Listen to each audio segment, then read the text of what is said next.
களி ரெண்டும்பாங்க 1 kilo 1 kilo இருக்கு. இதுதான் இன்னைக்கு சூப்பரா சமைக்க போறோம். கையை பிடிச்சி கில்லுது.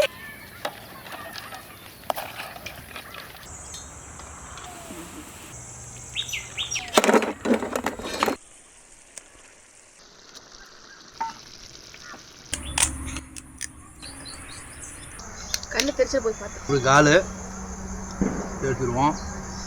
ஆர்கானிக் வெயிட் லாஸ் போட்டுருங்க. நான் வந்துட்டு ரொம்பவே வெயிட் போட்டிருந்தேன். ஒரு 62 கிலோ கிட்ட இப்போ இடையில நான் ஆயிட்டேன். ஸோ குடிச்சிட்டு இப்போ 1 மாசத்துலேயே பார்த்தீங்கன்னா நான் 4 கிலோ கிட்ட கம்மி பண்ணிட்டேன். பட்னியாக கிடக்கணும் அப்படிலாம் இல்லை. நீங்கள் என்ன வேணாலும் சாப்பிடலாம். சாப்பிட்டு காலையில நைட்டு மட்டும் சாப்பாடுக்கு முன்னாடி எடுத்துக்கோங்க. நல்லா உங்களுக்கு வந்து என்னதான் சாப்பிட்டாலும் அது நல்லா செரிமானம் ஆகும். அதே மாதிரி வந்துட்டு உங்களுக்கு கான்ஸ்டிபேஷன் ப்ராப்ளம், அதுக்கப்புறம் தைராய்டு ப்ராப்ளம் எது இருந்தாலும் சரிதான், நீர் கட்டி ப்ராப்ளம் எது இருந்தாலுமே எல்லாமே சரியாயிடும். நம்ம அஞ்சரைப்படியில் உள்ள பொருட்களை வச்சு செய்யறதா அதனால நல்ல ரிசல்ட் கொடுக்கும். நம்மள்ட்ட வந்துட்டு 1/4 கிலோ 1/2 கிலோ ரெண்டுமே இருக்கு. யாருக்கெல்லாம் வேணுமோ அதில் நீங்கள் ஆர்டர் பண்ணி வாங்கிக்கலாம்.